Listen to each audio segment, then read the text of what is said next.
Bonjour à toutes et à tous, bienvenue si vous nous rejoignez. Nous sommes au Quorum de Montpellier, en direct du forum Le Monde Nouveau. Nous sommes ensemble pour 3 jours.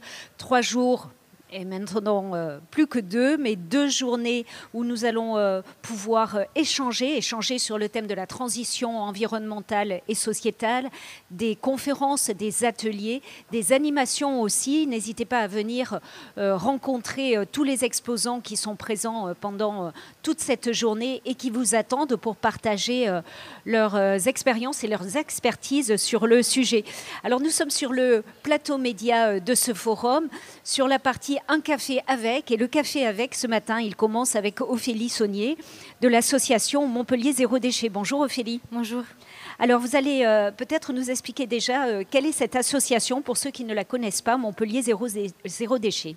Alors Montpellier Zéro Déchet, c'est une association qui a été créée en août 2017 et qui a pour rôle de sensibiliser à la réduction des déchets à la source. Donc on fait de la prévention sur les déchets.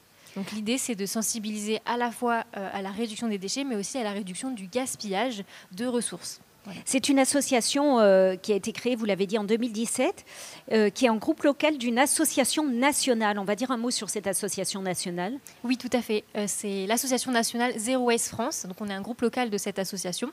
Donc on s'occupe de relayer leur campagne sur le territoire montpelliérain. D'accord. Alors, sur le territoire montpelliérain, quels sont vos objectifs? Qu'est-ce que vous menez comme type d'action? Alors, on fait de la sensibilisation dans les écoles. C'est un de nos plus gros projets actuellement.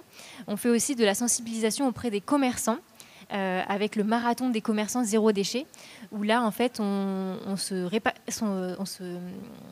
répartit par quartier sur Montpellier et on sensibilise le plus de commerçants possible à la réduction des déchets. Donc, à simplement pouvoir apporter son propre contenant chez les commerçants. Et comme ça, c'est à la fois économique et écologique. Comment ça fonctionne, l'association? Ça fonctionne avec des bénévoles? Oui, tout à fait. On fonctionne uniquement avec des bénévoles pour l'instant. Donc chacun est libre de pouvoir de participer à nos actions, que ce soit ponctuellement ou régulièrement. C'est vraiment en fonction des disponibilités de chacun. Donc on s'adapte à la liberté, aux envies de chacun. Comment vous êtes engagée vous-même? Racontez-nous un petit peu. Vous étiez, je crois, étudiante. Vous finissiez vos études? Oui, à la fin de mes études, j'ai eu une prise de conscience écologique et j'avais envie de m'entourer de personnes qui partageaient un peu cette démarche et cette envie de changer les choses. Voilà. Alors, vous avez rejoint l'association, vous y avez trouvé ce que vous cherchiez, c'est-à-dire des personnes avec qui partager. Aujourd'hui, quels sont les types d'actions que vous-même, vous menez dans l'association essentiellement? Alors moi, je m'occupe beaucoup des sensibilisations dans les écoles, mais je m'occupe aussi de la coordination des bénévoles dans l'association. Parce que c'est du travail aussi. Et il faut aussi communiquer sur nos événements, sur nos actions et donner envie aux autres bénévoles de s'engager autant que moi je pourrais le faire. Comment vous êtes reçus dans les écoles? Quel est le regard des enfants sur ce que vous leur apportez? Alors les enfants, ils sont très sensibles à la cause environnementale. C'est assez surprenant parce qu'ils connaissent beaucoup de choses et je suis toujours surprise parce que je ne connaissais pas autant de choses à leur âge et ça fait plaisir en fait qu'ils soient autant réceptibles à ça. Alors aujourd'hui, c'est sur le forum Le Monde Nouveau. C'est une journée ouverte aux enfants, aux étudiants, aux lycéens, aux collégiens qui vont être très nombreux à venir participer aux ateliers. Zéro déchet, Montpellier Zéro Déchet, vous avez un stand. Qu'est-ce que vous allez leur proposer de découvrir? Alors aujourd'hui, on propose des animations ludiques sur la réduction des déchets, sur l'impact de nos déchets sur l'environnement, mais aussi pour les plus grands, une partie sur l'impact de la consommation du neuf et pourquoi c'est intéressant de passer à de la seconde main. Voilà. Alors, il y a aussi apprendre à faire soi-même les choses, do it yourself. Et là, qu'est-ce que vous pouvez apprendre?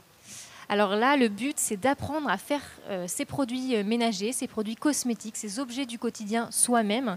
Donc à la fois pour l'écologie, mais à la fois pour des raisons économiques. C'est très économique de le faire soi-même et aussi pour la santé. c'est meilleur pour la santé parce qu'on est sûr de ce qu'il y a dedans et on évite de s'exposer à des produits chimiques. Et c'est souvent très facile à faire. Oui, voilà, on a une sélection de recettes qui est simplissime à faire. Donc le but, c'est vraiment de montrer que c'est simple, c'est facile. Ok, il faut un petit peu de temps, mais une fois qu'on a qu'on a l'habitude, ça va. C'est gagnant-gagnant, on économise. Tout à fait. Et en même temps, on fait du bien à la planète. Voilà. Merci beaucoup Ophélie. C'était le café avec Ophélie de l'association Montpellier Zéro Déchet. On se retrouve tout au long de la journée pour de nouvelles interviews et de nouvelles rencontres.